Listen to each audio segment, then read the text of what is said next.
তাহলে আমাদের এটা হচ্ছে মেরুদণ্ড। এই মেরুদণ্ডের মধ্যে আমরা খেয়াল করলে আমরা পাই আমাদের কয়টা টোটাল এরকম একটা একটা করে পার্ট হাড্ডি আছে। টোটাল মোটমাট কয়টা? 26টা। মেরুদণ্ডের মধ্যে মোটমাট কয়টা হাড্ডি আছে বলছিলাম? 26টি। 26টার মধ্যে প্রথম 7টা যদি আমরা গুনি তাহলে 1 2 3 4 5 6 7। প্রথম 7টা আমরা কি বলছিলাম? সার্ভাইকাল। এই সার্ভাইকালের মধ্যে তোমাদের পড়ার মধ্যে সবচেয়ে ইম্পর্টেন্ট দুটো প্রশ্ন আসবে। এই যে এই জিনিসটা খেয়াল করে দেখো, এটা কিসের মতো খেয়াল করে দেখছো? পুরো একটা রিংয়ের মতো। হাতে যেরকম মানুষ রিং পরে, যেমন তোমরা যেরকম রিং পরে এরকম কি রিংয়ের মতো। এই দেখো রিংয়ের মতো। এটা প্রশ্ন কিন্তু আসবে আংটির মতো দেখতে কোনো অস্তি। তাহলে এটা মানুষের প্রথম সার্ভাইকাল কশেরুকা।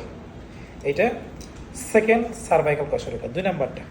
ঠিক আছে, 2 নাম্বারটার এখানে একটা বর্ধিত অংশ আছে, এটাকে বলা হয় ওডোনটয়েড প্রসেস। কি বলা হয়? নাম কি? যা বলবো পরীক্ষায় প্রত্যেকটা বোধ সম্পর্কে সেখান থেকে প্রশ্ন এইগুলোই পাবা। ওডোনটয়েড প্রসেসের একটা বিশেষ বৈশিষ্ট্য আছে। কি বৈশিষ্ট্য? খুব ইম্পর্টেন্ট একটা ব্যাপার আছে এখানে। একজন মানুষ যখন মারা যায়, যদি উনি ফাঁস নিয়ে মারা যায়, আত্মহত্যা করে, তাইলে এই ওডোনটয়েড প্রসেসটা কী হবে? ভাঙে যাবে। আর ওনাকে যদি মারার পরে ফাঁসিতে ঝুলাই দেওয়া হয়, তাহলে ওডোনটয়েড প্রসেসটা কী হবে না? ভাঙবে না।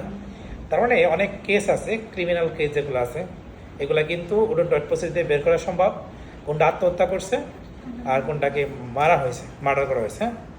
এই দুইটা হাড্ডি সম্পর্কে দুইটা প্রশ্ন আসবে। এইটার একটা অন্য নাম হচ্ছে অ্যাক্সিস। কি নাম বলছি? আর এইটার একটা অন্য নাম হচ্ছে অ্যাটলাস। কি নাম বলছে? অ্যাটলাস কেন বলা হয়েছে? অ্যাটলাস একটা দেবতার নাম। হ্যাঁ, উনি পৃথিবীটা ধরে রাখছে। পৃথিবীর একটা গ্রিক দেবতা বিশেষ করে পৃথিবীর এরকম ধরে রাখছে। তো এর উপরে যেহেতু এই মানুষের দেখা একদম পুরোপুরি কি সেট হয়ে যাবে, কিন্তু এই দেখো বসালাম একদম পুরোপুরি মিলে গেছে। দেখছো? এই দেখ তো পুরোপুরি কি মিলে গেছে, একদম খাপে খাপ মিলে গেছে। তাহলে এই দেখো, এই জন্য যেহেতু এটা আমাদের মাথাটাকে বহন করে রাখছে, কোন কশরকা? প্রথম কশরকা, ফার্স্ট যেটা, এই জন্য নাম কি দিছে? অ্যাটলাস। কি নাম দিছে? কোন থাকবো? বারে দেবো। সেকেন্ডের নাম কি বলছিলাম? অ্যাক্সিস।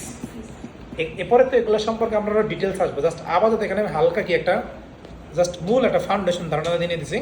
এরপর আমরা আবার আসবো। অ্যাটলাস গেল, অ্যাক্সিস গেল। এরপরে তুমি আসো সার্ভাইকালের পর আমরা যদি খেয়াল করি পরের 12টা। আসলে এইখানে আমাদেরকে হিসাব করে 12টা ভেবে দেয় নাই, তোমাদেরকে জাস্ট শুধু মনে রাখতে হবে যে সার্ভাইকালের পর থেকে আমরা যদি খেয়াল করে দেখি পরের 12টা মানে এই পর্যন্ত হবে থোরাসিক। কি হবে? থোরাসিক। এই থোরাসিকের একটা বিশেষ বৈশিষ্ট্য আছে। কি বৈশিষ্ট্য আছে?